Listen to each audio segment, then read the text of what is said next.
السلام عليكم ورحمة الله وبركاته. ازيكم يا جماعة ودايما ان شاء الله بخير. الحقيقة النهاردة هنكلمكم تاني عن ما معنى او ازاي تحسب اي مقاس مرتبة ايا كانت من شركة يانسن وانجلندر بطريقة المتر المربع باخر قائمة اسعار التي صدرت بتاريخ 3/11/2022. الحقيقة انا لاحظت ان في بعض الناس بيسألوني على اسعار المراتب في الفيديوهات اللي انا بقول لهم عليها ازاي تحسب اي مقاس مرتبه.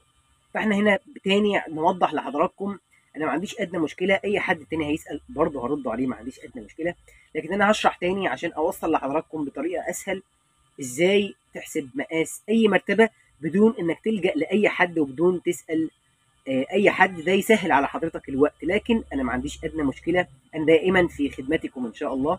فاي حد عايز يسال تاني برضه هجاوبه، حتى لو على نفس الفيديو اللي بنشرح فيه مقاس كل مرتبه بطريقه المتر المربع.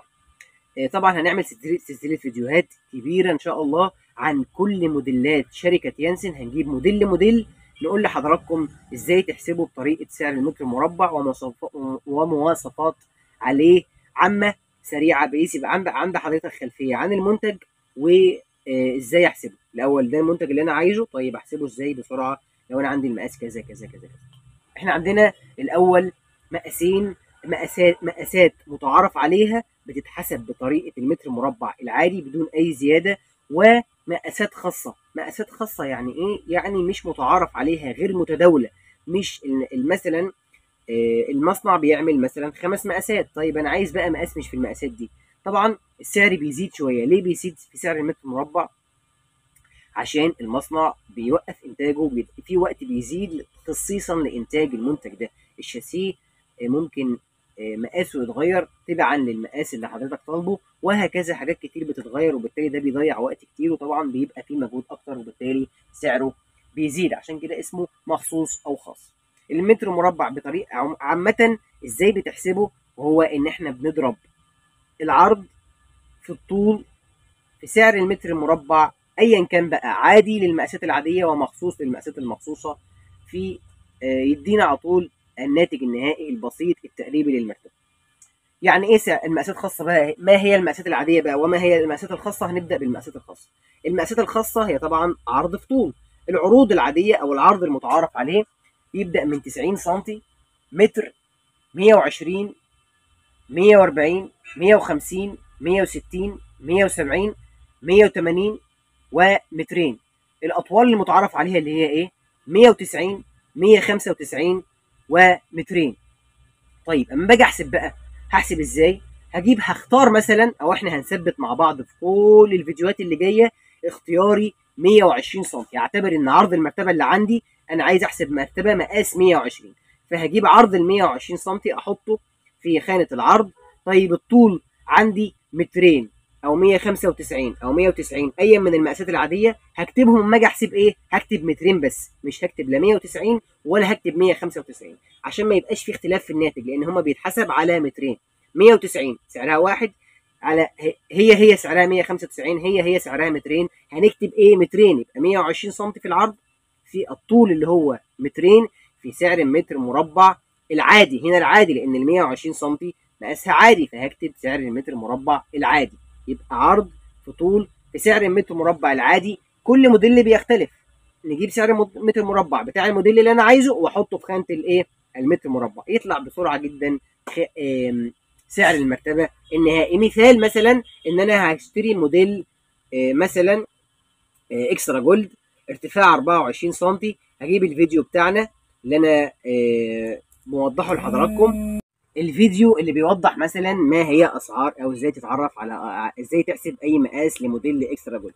وهجيب سعر المتر مربع اللي انا كاتبه لك 120 في مترين في سعر المتر مربع بتاع الاكسترا جولد، هيدينا سعر المرتبه النهائي للمرتبه ال 120 لموديل اكسترا جولد اللي هو فعلا 3070. وهكذا وهكذا وهكذا وهكذا. اي مقاس بقى، لو انا مثلا عندي المقاس 140 هستبدل 120 سم احط 140، لو عندي المقاس 150 هستبدل 140 سم احط 150، وهكذا بسهوله جدا. هبدل بين المقاسات، اعرف الليسته كامله سعرها ايه للموديل ده. وهكذا وهكذا. طيب انا لو عندي بقى مقاس مخصوص، مقاس مخصوص مش في المقاسات اللي انا قلتها لحضرتك دي. يعني ايه مثلا؟ يعني مثلا انا عرض المرتبه عندي 165 سم، 175، 185، 132، 174 وهكذا، المقاسات اللي غير متعارف عليها. كل اللي انا هعمله ان انا هفضل، كل اللي انا هعمله هغير بس العرض، مثلا 120 سم هشيله واحط مثلا 165 اللي هو المقاس الخاص. وهنا طبعا هغير ايه بقى؟ سعر المتر مربع العادي بسعر المتر مربع المخصوص لنفس الموديل. يعني برضه لو هحسب الموديل اكسترا جولد بس مقاس 165، هشيل 120 احط 165، هثبت المترين وهحط سعر المتر المربع المخصوص، هستبدله هنا واحط ايه؟ المتر مربع المخصوص بتاع موديل اكسترا جولد، يديني برضه سعر المرتبه النهائي بس هنا لايه؟ المقاس اللي انا عايزه. لو المقاسات عاديه هحط سعر المتر مربع العادي، لو المقاسات لو المقاس مخصوص هحط سعر المتر مربع المخصوص. طبعا مش لازم يبقى 165 في العرض، ممكن اي من المقاسات العاديه الغير عاديه نستبدلها برضو ونحط مقاس هيطلع نفس النتيجه مع حضرتك، او بسهوله جدا تقدر تحسبها. طيب لو انا عندي مرتبه فارما، لو في فارما برضو بتزيد، لو في عندك مرتبه دايره، دي كلها حاجات بتزيد. وبالتالي لو حضرتك ما عندكش بقى كده، ساعتها احنا طبعا هنكتب لحضرتك دلوقتي ارقام للتواصل. ممكن تشرفنا على ارقام الواتس، تشرفنا بيها الاتصال. عندنا رقمين واتس واتصال، الاثنين بيعملوا واتس واتصال. وصفحه الفيسبوك بتاعتنا اللي هي توكيل مراتب يانسن دمياط، وصفحه او القناه بتاعتنا على اليوتيوب توكيل مراتب يانسن بدمياط. في كل الحالات هنرد على حضرتك ونقول لك بسهوله جدا.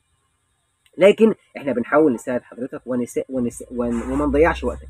لكن لو حضرتك عايز تسال، عينينا لحضرتك، تحت امر حضراتكم اي وقت. ان شاء الله بعد كده بقى هنبدا نقدم لحضراتكم فيديو عن كل موديل لوحده منفصل، ازاي تحسبه بطريقه المتر المربع. شكرا لحضراتكم، نراكم قريبا. ما تنسوش تعملوا لنا لايك وسبسكرايب على صفحاتنا اليوتيوب والفيسبوك، لان ده بيفيدنا جدا وبيساعدنا على الاستمرار. شكرا، السلام عليكم. ما تنسوش تعملوا لنا لايك وفولو على صفحاتنا على اليوتيوب والفيسبوك. على اليوتيوب توكيل مراتب يانسن بدمياط، وعلى الفيسبوك توكيل مراتب يانسن دمياط. شكرا لحضراتكم، السلام عليكم.